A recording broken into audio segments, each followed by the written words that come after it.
algunas personas que ven las cosas de manera distinta. Cuando los unos van por acá, bueno, ellos deciden ir por allá.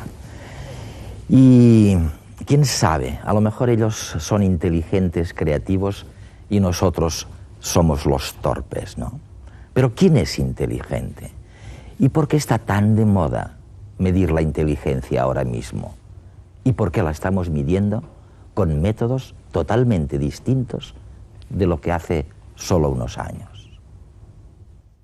La creatividad, de una manera, es una actitud a la vida. Es la actitud de crear, de generar ideas.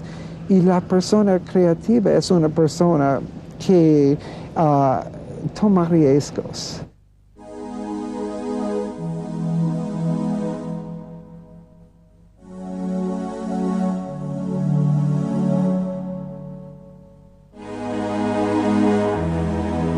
El doctor Robert Sternberg, que es profesor de Psicología y Educación en la Universidad Americana de Yale, es uno de los más prestigiosos investigadores en el campo de la inteligencia humana. Daniel Dennett dijo algo así como: cuando inventamos algo y no sabemos lo que ha ocurrido, lo llamamos intuición. Y Einstein, me parece que cuando le preguntaban cómo inventaste la teoría de la relatividad, ¿no?, dijo: es un salto, y casi siempre detrás de cada descubrimiento hay una emoción. Y luego vienes tú y dices: no es una capacidad, no es una habilidad, es una decisión personal. Oye, ¿con qué me quedo? ¿Qué es realmente la inteligencia creativa? Sí, la idea básica es que la creatividad verdaderamente es una decisión. La persona creativa piensa de una manera diferente de lo típico. Por ejemplo, si la persona creativa ve que todo el mundo está caminando en esa dirección, él no acepta esa dirección como la dirección correcta, simplemente porque todo el mundo está caminando en esa dirección. Al contrario, muchas veces él piensa que si todo el mundo piensa eso o está figurativamente caminando allí, él piensa que yo debo caminar en la dirección opuesta. Sí. Tengo mi propia idea y quizás mi idea sea mejor. Muchas personas siguen a otras personas solo porque las otras personas van en esa dirección. Y la persona creativa decide ser independiente, aun si hay consecuencias a veces negativas. Vamos a ver ahora lo que esta persona independiente de los demás hace cuando hace algo creativo, ¿no? Tú dices que la inteligencia creativa comporta una parte de análisis, sí, tiene que saber analizar. ¿Qué más? Tiene que saber... Básicamente hay tres partes. A ver. Una parte es generar la idea. Sí. La segunda parte es analizar la idea, porque nadie siempre tiene buenas ideas, ni Einstein, ni Picasso, ni nadie. Y es decir que es importante, después de tener la idea, analizarla y preguntarse si es la mejor idea que se puede generar. Y la tercera etapa es vender la idea, porque se necesita darse cuenta que cuando se tiene una idea creativa, generalmente las otras personas no van a aceptar la idea. Y es un proceso de convencerlos que la idea vale la pena. ¿Y esto es una habilidad práctica? ¿Es lo que tú llamarías? Es como vender cualquier cosa excepto que se cree en lo que se vende. Pero yo creo que no es exactamente una habilidad, es una decisión. Se aprende en la vida que se necesita vender las ideas. El desarrollo de herramientas, la conquista del fuego, la rueda, constituyen grandes saltos conceptuales en la historia evolutiva del hombre como especie y en la construcción de la cultura. En el ámbito artístico, las pinturas rupestres son la plasmación de la adquisición del pensamiento abstracto, una de las dimensiones sobre la que se asienta la creatividad. Pero, ¿es posible definir la complejidad del proceso creativo y la experiencia del sujeto creador? En la Odisea, Homero pone en boca del poeta Femio las siguientes palabras: «Nadie me ha enseñado, un dios ha plantado algunas canciones en mi alma». La mitología griega entendió la inspiración creativa como un soplo divino. Las musas, primero diosas de la memoria y luego identificadas cada una con un arte, eran las 9 hijas de Zeus y Mnemosine.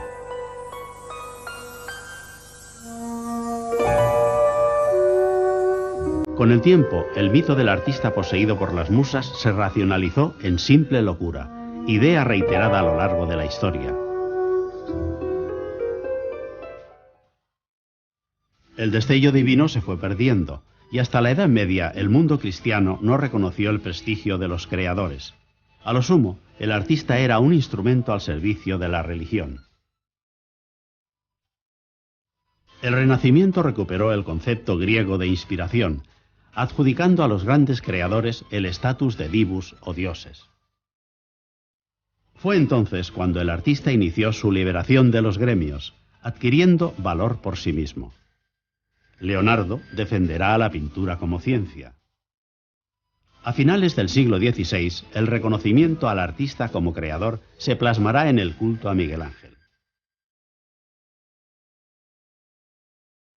Lo irracional, minusvalorado por Descartes, fue recuperado durante el Romanticismo.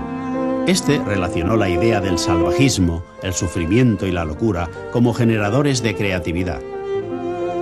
La tuberculosis será el símbolo de la purificación a través del dolor. Lord Byron, el representante de la época. El estereotipo de la locura y el carácter indómito del creador seguirá presente en el siglo XX, adoptando estilos de vida inusuales como la bohemia, el beatnik o lo hippie. Posiblemente perdure en el XXI por su interrelación con la ruptura de moldes y estructuras. Así, la creatividad ha estado presente a lo largo de la historia. No sabemos qué es, pero reconocemos sus frutos. Para algunos, la creatividad existe en la medida en que existe su producto y este es conocido y apreciado. Es difícil admitir que Picasso o Van Gogh no fueran creativos hasta el momento en que se supo entender su obra. Del mismo modo, ¿no sería creativo aquel que sin conocimiento de la teoría de la relatividad llegara a los mismos resultados que Einstein? Aunque nuestras creaciones no trasciendan, a todos nos gusta sentirnos creativos en nuestra justa medida. Quizá entonces sea válido decir que la creatividad es pensar algo diferente viendo las mismas cosas que el resto. Oye, ¿es genético la creatividad inteligente o la inteligencia creativa? ¿Es genética? ¿Es una historia emocional? ¿Es una historia que nos viene dada por el medio ambiente? Los genes afectan muchas cosas, por seguro, pero cuando afectan algo siempre es una interacción entre los genes y el medio ambiente. Sí. Es decir, que si alguien tiene mucho potencial, pero vive confinado en una cárcel, en un closet, no puede desarrollar sus habilidades. Siempre es una interacción. Y lo que yo recomiendo a mis propios estudiantes es que ninguna persona desarrolla todas sus habilidades genéticas. Es decir, que todo el mundo puede mejorar su desempeño. ¿Cuándo vemos en un niño, en qué edad empieza a aflorar su inteligencia creativa? ¿A qué edad me doy cuenta de que Desde la infancia, porque los infantes y los niños usan técnicas muy listas para convencer a sus padres a hacer varias cosas. Por ejemplo, los padres muchas veces compran juguetes que no quieren comprar. Están manipulados por la creatividad de los niños. Claro. Es decir, que muchas veces los niños son muy creativos. Un problema es que a veces las escuelas y la socialización puede no matar, pero puede debilitar la creatividad. Si se aprende o en la escuela o en la casa que los premios son por la obediencia siempre, o solo debe pensar como yo. Lo que pasa es que la lección es no pensar de una manera creativa. ¿Qué le pasaba a Van Gogh, al pintor? ¿Qué le pasaba? ¿Estaba loco? ¿Tenía, ¿qué le pasaba? ¿Estaba depresivo? ¿Era un esquizofrénico? ¿Estaba obsesionado? Yo creo que fue bipolar, es mánico-depresivo, y hay una correlación entre el desorden bipolar, ser depresivo en una vez, maníaco otra vez, y la creatividad. Hay una asociación. Hay una cierta relación entre, dices, la manía depresiva y la creatividad inteligente. Sí, por algunas personas. No es decir que la persona con la manía depresiva siempre es creativa, y seguramente la persona creativa no tiene que tener un desorden mental, pero hay una correlación. Hay una correlación.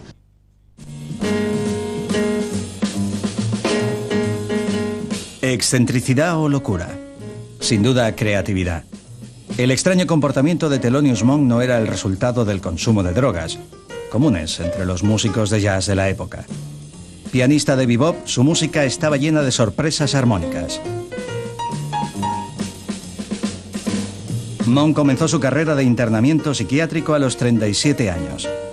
En 1964 fue portada del Time, y en el 75, de repente, dejó de tocar y se aisló. Padeció fuertes depresiones, desarrollando una personalidad esquizoide con brotes psicóticos.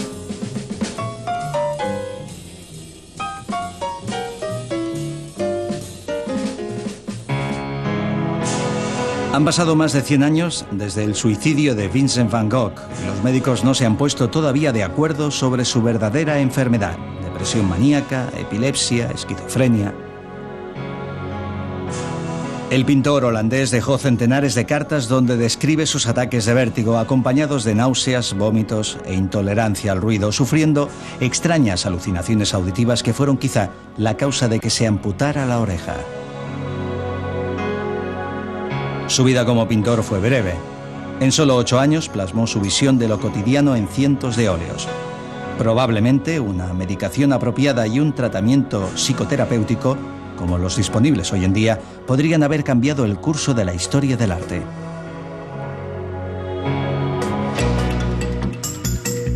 El tema de la relación creatividad y locura ha sido muy estudiado. Para algunos, esta relación es evidente. Para otros, la creatividad solo es posible en la salud. Aristóteles decía: nunca ha existido un gran genio sin algo de enfermedad. Sechar el Hombroso afirmaba a finales del siglo XIX que la genialidad era un tipo de psicosis degenerativa, pensamiento perpetuado por Freud, que relacionó la genialidad y neurosis. Su pupilo Jung afirmó que la obra de arte funcionaba como reestructurante de la personalidad del artista. Esta línea persiste, definiendo el arte como una forma de dar solución a problemas de personalidad. Existe una relación de la conducta creativa del individuo con el equilibrio en el organismo de la dopamina y la serotonina. Los esquizofrénicos, caracterizados por cierta originalidad de pensamiento, presentan altos niveles de dopamina y bajos niveles de serotonina. En sujetos normales, sin inhibición del pensamiento, pero no destacables por su creatividad, estos neurotransmisores tienen niveles equivalentes. En creativos ambas sustancias tienen un mismo nivel, pero este es algo mayor de la media. Para aquellos que relacionan la creatividad con la salud, las personas creativas son superiores en la escala de fuerza del yo, poseyendo mejores mecanismos para resolver los problemas. Sea como fuere, han sido muchos los artistas, pintores, escritores, músicos, con una salud mental en entredicho. Edgar Allan Poe, uno de estos escritores malditos, escribía: «Nunca estuve realmente loco excepto en las ocasiones en las que mi corazón fue alcanzado».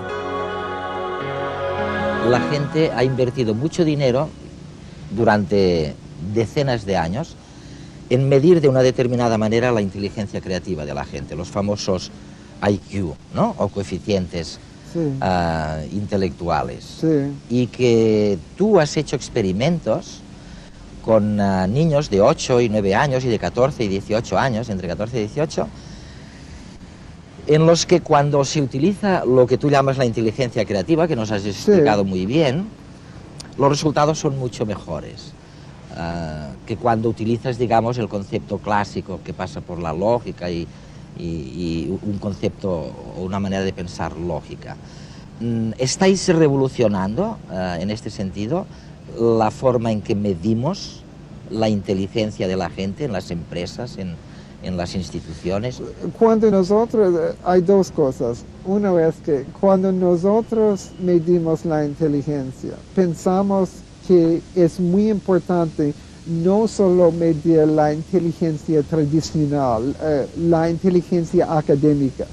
El cociente intelectual es de alguna importancia en la escuela, es de menos importancia en la vida fuera de la escuela y en los empleos. Por lo tanto, nosotros medimos la inteligencia analítica o académica, pero también la inteligencia creativa y la inteligencia práctica, el sentido común. Porque nuestras investigaciones muestran que básicamente no hay relación entre la inteligencia académica y la inteligencia práctica. Se puede tener muchísimo sentido común, pero scores muy bajos en los test convencionales de la inteligencia. O se puede tener un cociente intelectual sumamente alto, pero una falta de sentido común. Tú hablas también de una inteligencia tácita. Sí. Dices, es la capacidad para adaptarse a un entorno del que no has oído nada, ni siquiera verbalmente. Sí. Y resulta que gente con un IQ a lo mejor muy alto, muy elevado, un cociente académico muy elevado, no tienen esta inteligencia tácita para adaptarse a un entorno desconocido. Lo más importante en la vida, yo creo, no es tener experiencias, es aprender de las experiencias. Y todo el mundo tiene experiencias, pero nuestras investigaciones muestran que la gente que adquiere el conocimiento tácito, el conocimiento de cómo manejar sus vidas, cómo ganar más dinero, cómo estar más apreciado, cómo hacer el trabajo mejor, son personas que aprovechan su experiencia. No es tener la experiencia, es aprender. Lo que les digo a mis estudiantes es que no me molesta si un estudiante hace un error, hace una equivocación. Todo el mundo hace errores. Es bueno hacer errores porque se aprende por los errores. Lo que me molesta es repetir el mismo error muchas veces. Pero yo creo que la creatividad sí se puede enseñarla y nosotros tenemos técnicas que nosotros usamos. Son fáciles porque básicamente es una decisión. Es la razón que estoy en España ahora. Voy a hablar en mi conferencia aquí de la creatividad como decisión. Pero la creatividad de una manera es una actitud a la vida, es la actitud de crear, de generar ideas. Y la persona creativa es una persona que toma riesgos. Él no piensa que necesito ser seguro en cada momento.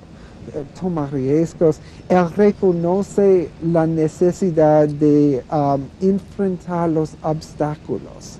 Lo que yo digo a mis hijos y mis estudiantes es que si una persona es creativa, la pregunta no es si van a ser obstáculos, es seguro que van a ser obstáculos.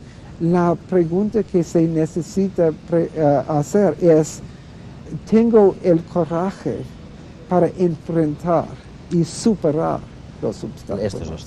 Una última reflexión. Las bases fisiológicas de la creatividad. O sea, ¿hay alguna parte del cerebro que se me ilumina que se me activa cuando tengo una idea creativa? Las investigaciones muestran, una cosa es que está distribuida. Hay muchas partes del cerebro involucradas. Pero lo importante es reconocer que no solo la biología afecta el comportamiento y el aprendizaje afecta el cerebro, afecta la biología, va en ambas direcciones. Es decir, que cuando se aprende algo, cuando se desarrolla cognitivamente, se cambia el cerebro también. Es decir, que la biología no es predestinación. Se puede cambiar su vida y su cerebro por el aprendizaje y por las actitudes a la vida. Descansando bajo un árbol, Newton dio con la explicación de la fuerza gravitatoria al ver caer una manzana frente a él. Una hermosa poesía, una frase gloriosa o una magnífica melodía surgen a menudo en momentos de relajación, tras siestas o estados soñolientos. Nuestro cerebro está poblado de células nerviosas o neuronas, unidades básicas de la estructura cerebral. Estas células tienen una configuración muy particular que permite la transmisión de los impulsos nerviosos. Se agrupan en los llamados nodos, con una actividad específica, estableciéndose así una inmensa red de circuitos eléctricos. Existen en el cerebro sistemas de activación general que regulan el grado de activación eléctrica de neuronas y nodos. De esta forma, unos pocos nodos activados intensamente caracterizan un estado de concentración, mientras que en momentos de atención difusa habría una gran cantidad de nodos activados, pero con una baja intensidad. Esto facilita y amplifica la capacidad de asociación y da pie a la inspiración.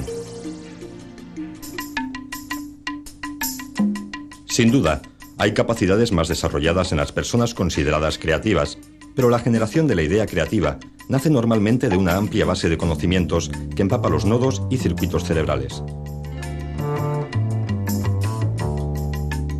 Aunque se atribuyen al hemisferio derecho del cerebro las capacidades relacionadas con la intuición, la imaginación, la flexibilidad, se cree que ambos hemisferios interactúan en todo momento y que no hay zonas donde se ubique la creatividad.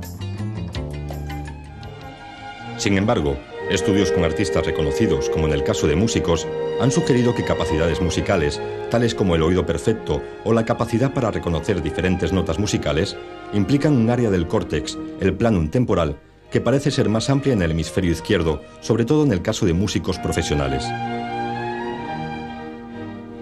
El planum temporal izquierdo incluye el área de Wernicke, relacionada con la comprensión del lenguaje, lo que ha llevado a pensar que la percepción del lenguaje y la percepción de tonos musicales son actividades muy cercanas. Casos como el del compositor Maurice Ravel hacen más confusa nuestra apreciación del cerebro creativo.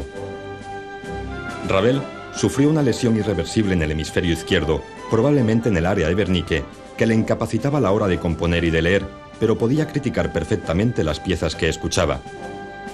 Vivió 4 largos años bajo el tormento de disfrutar de la música sin poder expresarla.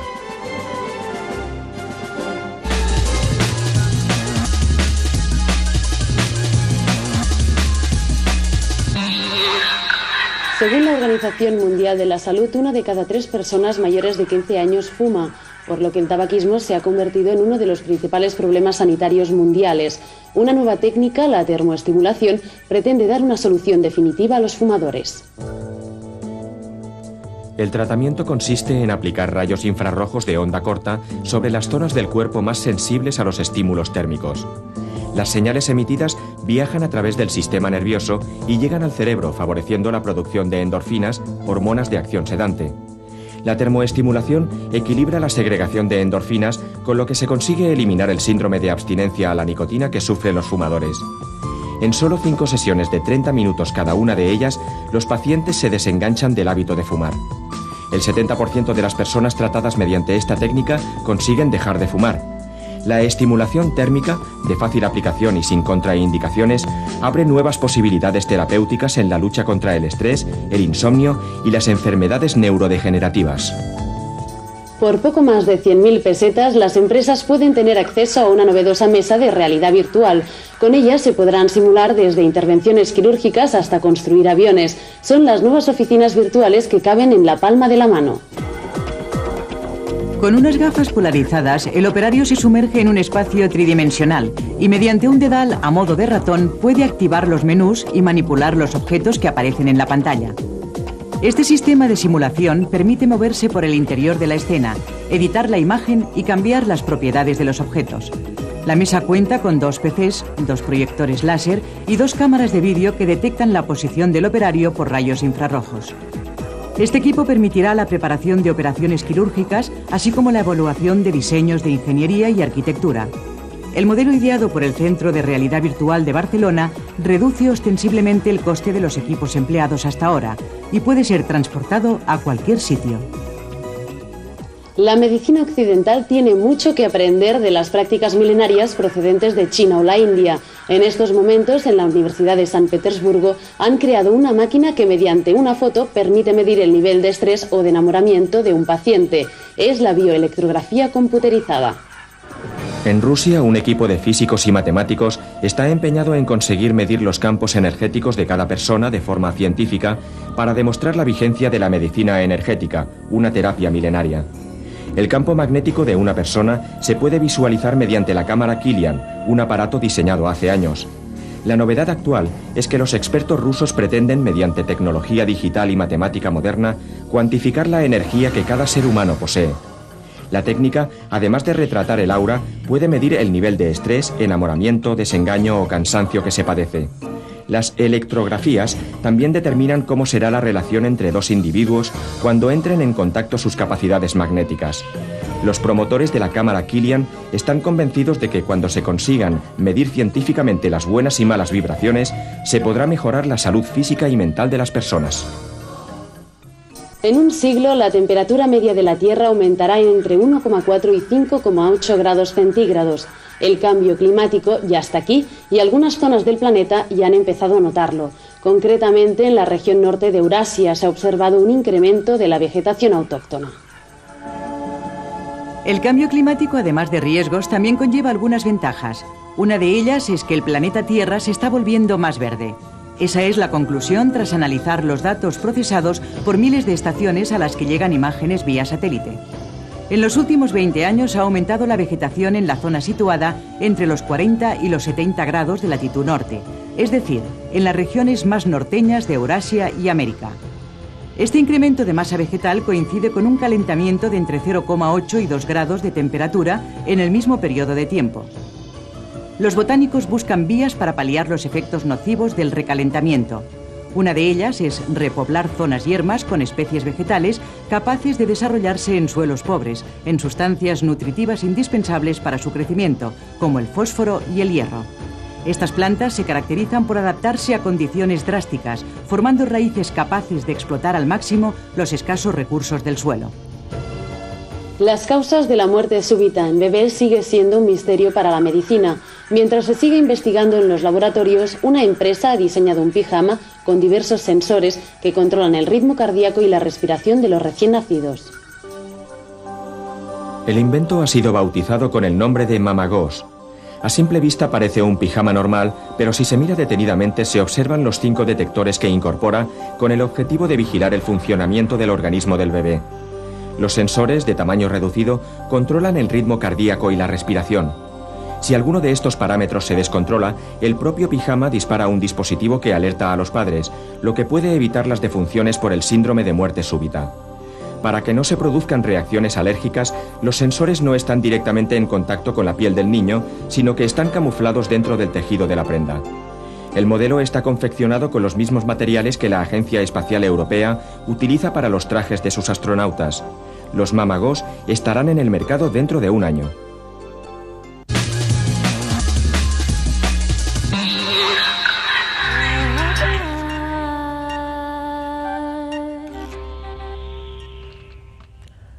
¿Quién es inteligente, no? ¿Y por qué está tan de moda saber y medir la inteligencia creativa de la gente? De estos temas casi nadie se ocupaba, salvo los artistas, ¿no? Carlos. Sí. Bueno. Fuisteis los especialistas en la creatividad artística, prácticamente los primeros que os ocupasteis de los factores por qué una persona es creativa y otra no lo es. A la psicología le ha interesado siempre la creatividad, de tal manera que incluso su mismo nacimiento científico a finales del siglo XIX surgió tanto en Londres como en Alemania, que fue donde surgieron las dos líneas de psicología, surgieron ya con estudios sobre temas creativos, ¿no? Artísticos. No? Concretamente, más que artísticos, eran simplemente sobre creatividad general. En concreto, se estudió, por ejemplo, lo que se llamaba en Inglaterra el genio, que no es exactamente lo que entendemos hoy día por genio, sino que era simplemente las personas relevantes, ¿eh? Y entonces hay un estudio, por ejemplo, sobre la heredabilidad del genio. Con esto se inicia, diríamos, la psicología diferencial que comienza en Inglaterra, ¿no? O no lo era, ¿no? Exactamente. ¿Cuáles son, Antonio, las características? Tú has estudiado mucho este tema. Las características del genio. ¿Quién es un genio? ¿El que se tira por una ventana? ¿Quién es un genio? Posiblemente el adjetivo, el atributo de genio son los demás que reconocen a uno que es genio. Sobre todo porque la propuesta formal o artística que el genio ha ofrecido les ha transformado la vida. Y hay, digamos, como una dependencia justamente a aquellas obras que pueden transformar la concepción del mundo y el orden del mundo. Pero tú eres profesor de teoría del arte. ¿Y quién ha dicho algo sensato sobre las características de un genio? O sea, mira, ¿algún filósofo ha dicho algo sensato? Sí, muchísimos. Yo creo que desde el Renacimiento todos los filósofos y tratadistas de arte y los mismos artistas han hablado de eso, de esta cuestión. Pero yo creo que en la misma etimología de la palabra genio ya aparece una cualidad importantísima, porque genio es de la misma raíz que genital y que genitivo. Por lo tanto, es algo que es absolutamente natural y está implícito en la propia persona y en la misma naturaleza humana. ¿Es un héroe? ¿Es un héroe el genio, normalmente? ¿O es un tío absolutamente retraído? Yo diría, son de la misma categoría humana, el genio y el héroe. Ah, sí. Yo diría que de algún modo, y habría que pensar de qué modo, el héroe es genial y el genio es a la vez heroico. Joseph Ledoux, el psicólogo neurocientífico americano, él una vez relataba un atentado terrorista que hubo en Estados Unidos, un edificio que voló por los aires, y se habían tomado las fotografías, las escenas de la gente corriendo aterrorizada, ¿no? Escapando, y había uno allí que estaba impávido, que se había quedado reflexionando sobre lo que ocurría. Y Joseph Ledoux decía, este es el héroe, ¿no? Tenía razón, este es el héroe. O sea, no se comporta como los demás, es un poco como lo que dice Sternberg, de que se comporta de manera distinta. Sí, lo que ocurre es que el simple hecho de no comportarse como los demás no le define a uno como genio, ¿no? No. En esto, por ejemplo, ha habido una serie de planteamientos cuando se ha comparado por ejemplo, el cerebro de los esquizofrénicos con el cerebro de los artistas, ¿no? O el cerebro de los grandes creativos, ¿no? Indudablemente, en ambos hay unos aspectos similares, pero sin embargo no se puede decir que un esquizofrénico sea creativo, ¿no? Mientras que sí lo es el artista o el gran creativo, ¿no? Por lo tanto, el simple hecho de decir no actúo como los otros, no actúo como los demás, puede ser simplemente una conducta asocial o una conducta inesperada o increíble, pero que no necesariamente es creativo. Pero si me decís que es genético y genitivo, como tú dices, Tony, entonces va a ser muy difícil, ¿no?, mejorar la inteligencia creativa de la gente. ¿No se puede mejorar la inteligencia creativa de la gente? Yo creo que la experiencia de la vida es lo que puede desarrollar la inteligencia creativa. No creo que haya unas píldoras o unas técnicas que la mejoren. Esas técnicas pueden profundizar en aspectos, por ejemplo, el caso de Van Gogh. El caso de Van Gogh es un ejemplo paradigmático de lo que es un genio. Es una persona que no sabe pintar. No conoce ninguna técnica de la pintura. Hasta su momento todos los artistas habían tenido su maestro y habían aprendido las técnicas de sus maestros, de tal modo que no podían ser geniales hasta que se habían liberado de las técnicas de sus maestros. Van Gogh no sabe nada. Van Gogh lo único que sabe es que ha estado trabajando en una tienda de arte en Londres y ha vendido postales de arte, pero no ha cogido un pincel en su vida. Después se ha dedicado a evangelizar a los mineros de Bruselas. Oye, qué bonitos son sus cuadros, sin embargo. Sí, exacto. Por eso, porque se adecuan a su forma de expresión. No tiene una técnica. La técnica es su misma voluntad expresiva la que le enseña una técnica adecuada a lo que tiene que decir, a lo que quiere expresar. ¿Y en el cerebro pasa algo, Carlos? ¿Pasa algo en el cerebro de Van Gogh? ¿Pasaba algo que podíais localizar cuando pintaba creativamente? Bueno, esto indudablemente son presunciones y lo que sí hay es, digamos, la teoría general de qué es lo que ocurre en los cerebros. ¿Y qué es lo que cuando ocurre? Realizan.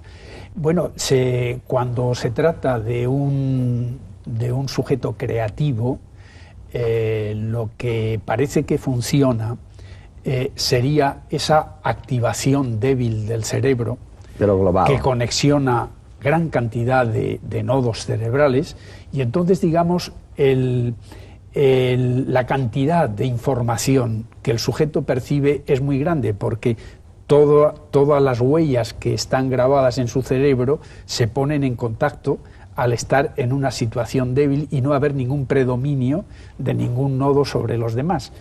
Esa es las famosas fases de inconsciencia de que se habla para los psicólogos, no para el psicoanálisis, que esto lo planteaba de otra manera, pero para los psicólogos científicos el inconsciente no es más que esta situación en la que las famosas siestas a que se alude, o esos momentos de tranquilidad, no son más que un momento en que el cerebro se le deja tranquilo para que funcione él por su cuenta, por su propia iniciativa. Y no está obsesionado con un tema concreto. Y o sea, entonces, que tomen nota, normalmente si están obsesionados por un solo tema, probablemente no llegarán a grandes o si está uno muy especializado en Sí. determinados conocimientos, generalmente ahí no suele ser ya creativo a partir de un límite, Claro. porque ya eso le impide descubrir toda otra serie de campos y de aspectos, ¿no? Oye, vamos a ver un documental que me he traído de Londres sobre qué pasa en el ojo, en los ojos y en el cerebro de los pintores cuando pintan. Se supone que los artistas ven el mundo de una forma diferente. El famoso pintor Humphrey Ocean está ayudando a los científicos a descubrir si esto es cierto. En primer lugar, siento amor por lo que hago y por lo que percibo. Siento sencillamente una gran curiosidad. Es lo que es, un gran sentimiento de curiosidad, y quiero hacer algo al respecto. Unas cámaras instaladas en los ojos de Humphrey registran el movimiento de sus ojos, que se presenta como un punto blanco en la pantalla del ordenador. El grupo de investigadores descubrió que podía controlar el movimiento de los ojos con mayor precisión que las personas que no son artistas. Esto le ayuda a concentrarse en detalles mínimos, invisibles para una persona normal.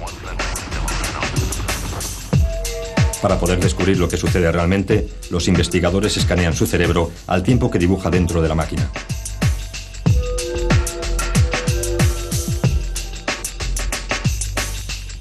No son las mejores condiciones para dibujar. Los investigadores comparan las ecografías de Humphrey con otras de personas no artistas. Las zonas más brillantes indican las partes del cerebro más activas. Han descubierto que las personas que no son artistas utilizan más la parte posterior de su cerebro, las regiones que intervienen en la obtención de la información visual. En cambio, Humphrey utiliza más la parte anterior de su cerebro, una región relacionada con las emociones. Disponemos actualmente de un modo bien definido de distinguir entre artistas y no artistas. Y esto se puede ver tanto a través del registro del movimiento de los ojos como a través del modo en que se activa el cerebro. Los resultados parecen confirmar la opinión de que cuando los artistas crean retratos como estos, pintan lo que sienten más que lo que ven. La gran revolución, seguramente, ¿no? La gran revolución cariñosa y amable de estos años que vivimos es esta utilización de la ciencia para explicarnos, oye, los viejos interrogantes de siempre, pero cosas cotidianas que afectan realmente a la gente ordinaria, como la inteligencia. ¿Por qué? Porque cómo funciona la creatividad, ¿no? La ciencia antes tenía fama de ocuparse de cosas muy siniestras, ¿no? Y esta es una novedad, la utilización de la ciencia para hacer la vida más agradable, ¿no? Instrumentos científicos para una vida mejor. Oye, mencionabais, tú, Antoni, mencionabas el tema de la experiencia como base de la creatividad. Pero dime si no, que hay gente que no hace caso de la experiencia. O sea, lo que distingue probablemente al creativo del que no lo es que los dos tienen experiencia, pero el uno no saca las lecciones de la experiencia que ha vivido, mientras que el otro se sienta y dice, oye, Eduardo, Toni, Carlos, ahí te equivocaste, corrige, ¿no? Probablemente toda la terapia cognitiva está basada en eso, ¿no? Hay una cosa muy interesante. En Inglaterra, durante un tiempo, se fomentaron mucho los centros educativos basados exclusivamente sobre la creatividad. Y fueron un desastre pavoroso. Y concretamente un gran psicólogo inglés que murió el año pasado decía que realmente el fallo está en que la creatividad se fundamenta en los conocimientos. Y cuando faltan los conocimientos, la creatividad no puede funcionar. Y entonces es algo que a primera vista parece contradictorio y sin embargo es real. El alimentar el cerebro con una información amplia, con una información abundante, es enormemente necesario para que luego pueda surgir la creatividad, ¿no? Ahora, fíjate que Sternberg, él dice, tiene un concepto que es el de la inteligencia tácita, ¿no? Dice aquella inteligencia que sirve para poder manejarse en escenarios o entornos absolutamente desconocidos para el personaje, para el protagonista, incluso verbalmente, dice él. Y han descubierto que las personas que tienen este tipo de inteligencia tácita para, oye, manejarse en entornos de los que no sabían nada, luego cuando les hacemos un test, un examen, dan resultados mejores que los que tienen una inteligencia clásica, digamos, académica, que saben todo, lo que hay que saber. Por supuesto, no se trata de simplemente saberlo, es decir, esta fue otra cuestión muy clásica en las que se discutía cómo se emparejaban creatividad e inteligencia y, por ejemplo, el tipo del empollón que muchas veces comentamos, que es un sujeto de inteligencia alta y creatividad baja. Y entonces, en estos casos, la alta inteligencia no produce necesariamente creatividad, ¿no? ¿En el arte ocurre lo mismo, Toni? Sí, ocurre lo mismo y yo creo que uno de los factores fundamentales de lo que estamos hablando es la facultad de la imaginación. Yo creo que sin imaginación no se puede hacer nada. Es decir, ni la inteligencia ordenada, ni el conocimiento, digamos, especializado permiten nada si no es la imaginación que hace saltar justamente los resortes de donde provienen cada una de esas cualidades. Y en ese sentido yo creo que la imaginación es justamente la capacidad de crear imágenes, la Bildungskraft, aquello de crear imágenes a partir de tu experiencia y de la proyección del deseo y de la idea, más allá de la realidad. Porque naturalmente el artista lo que hace, y el hombre creador, que no es lo mismo que creativo, yo creo que creativos lo somos todos. El hombre es creativo por excelencia. En el mal y en el bien. En el mal y en el bien. Y la vida nos obliga a ser creativos, a movernos de una manera la más... Otra cosa es ser creador. Y el creador es una propuesta que generalmente es inconsciente, y yo diría incluso irresponsable, de una propuesta, yo diría casi vital, que surge precisamente de esa capacidad de imaginarse más allá de las fronteras de la realidad. Oye, vosotros sois dos grandes expertos en estos temas de la creatividad, y cuando miráis el mundo por ahí, ¿qué diríais? ¿Que somos más creativos ahora de lo que éramos hace 200 años? ¿O hace 1.000.000 de años? ¿Vamos siendo más creativos, más inteligentes, o no estamos seguros de eso? Yo diría que no. Que hay un grupo, una élite que es súper creativa, pero que crean para los demás. Y los demás se avienen, o no tienen más remedio que venirse, pero no hay el espacio necesario para que la creatividad surja en lo pequeño, en lo inmediato. Tony, tú lo que me estás diciendo es una historia muy grave, ¿no? Me estás diciendo que hace 10.000 años, cuando se inventa la agricultura, cuando se crea la agricultura, la gente se junta, domestica los animales, domestica las plantas, y genera por primera vez un excedente que permite alimentar a un grupito de gente que piensa a ver cómo se maneja el cotarro, ¿no? ¿Seguimos en estas...? Yo diría que es que se puede ver esto desde otro planteamiento que quizá plantea una complejidad muy grande en esto. Por ejemplo, hoy día se tiende a pensar que eso que llamamos el acto creativo puro no existe. Lo que existe es el acto creativo integrado socialmente. Y entonces ocurre que la creatividad, digamos, no se puede considerar que funciona de verdad mientras no es aceptada. Esto plantea cuestiones a veces de casos. Por ejemplo, podríamos decir que mientras las señoritas de Aviñón de Picasso estuvo de cara a la pared, aquello no era creativo porque no era aceptado, o que Van Gogh no fue creativo hasta ser aceptado, ¿no? Son planteamientos que se discuten mucho, pero tiene un aspecto muy importante que además Stenberg lo decía de alguna manera en su entrevista, pero también otros psicólogos americanos esto lo han planteado muy ampliamente, que es el hecho de que para que una persona sea aceptada hoy día como creativo, tiene que pasar a través de unos filtros. Por ejemplo, un artista puede ser un gran artista, pero si no funcionan lo que se llama los porteros de la sociedad, si no funcionan los críticos de arte, los profesores, no llega. Pues eso no llega. Y entonces se habla hoy día de que creatividad lleva consigo además un aspecto que es persuadir. Si no se persuade a la sociedad, y aquí es donde viene el problema respecto a lo que hablábamos, persuadir a la sociedad de hoy es muy difícil, es una sociedad muy anclada en unos aspectos económicos que le llevan a obtener unos beneficios. Por ejemplo, pensemos en la creatividad en la empresa, que es verdaderamente un gran problema en este momento.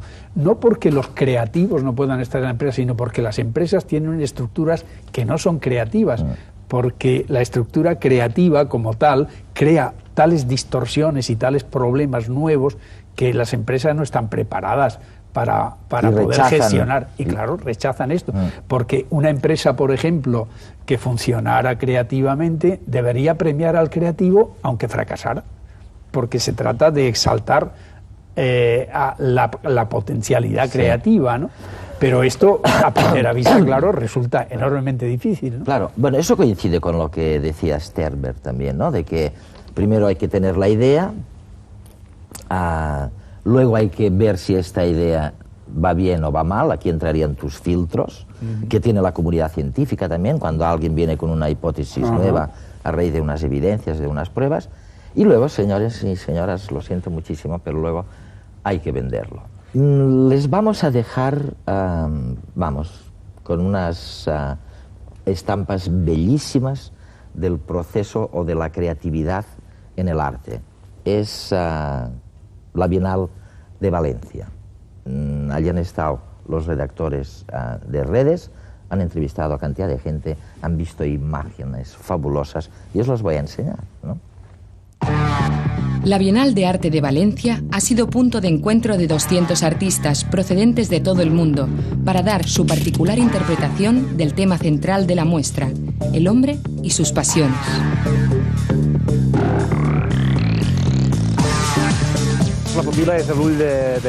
La pupila es el ojo de la verdad que mira las cosas. Nosotros representamos a una navaja. Una navaja que corta de lado a lado como Buñuel y desnuda a los trajes de la moda y toda la vanidad que vendría representada por el mito de Narciso.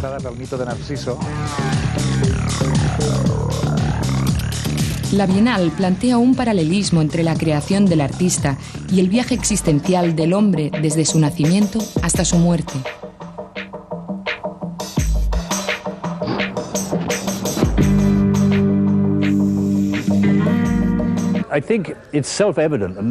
Es evidente que desde los últimos 15 o 20 años, los artistas de todo el mundo se han interesado por la corporeidad, por la visceralidad del cuerpo humano. Supongo que es debido a una reacción al mundo tecnológico que cada vez es más y más virtual. Ello supone un rechazo intelectual en contra de eso y a favor de una vuelta al cuerpo.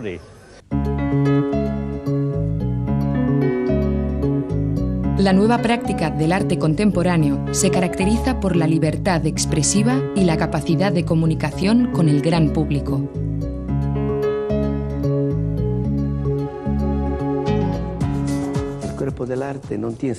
El cuerpo del arte no tiene una sexualidad específica porque el arte busca siempre alcanzar un conocimiento complejo y no esquemático de la realidad. Y quiere comunicación con el público. Y esta comunicación se puede realizar solamente con la hibridación del lenguaje. Es pues un cuerpo mestizo. El diálogo entre los diferentes lenguajes artísticos de la cultura contemporánea, escultura, pintura, fotografía, arquitectura, internet, motiva la interactividad no solo entre los propios artistas, sino también con el público.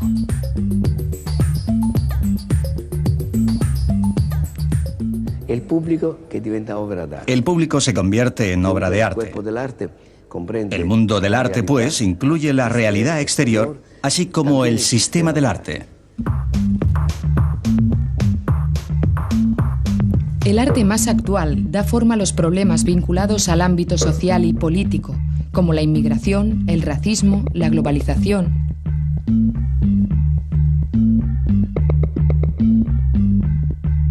Emir Kusturica, cineasta y músico de Sarajevo, evoca con su montaje Una tierra en busca de continente a los sentimientos de desasosiego, pero también de esperanza de sus paisanos.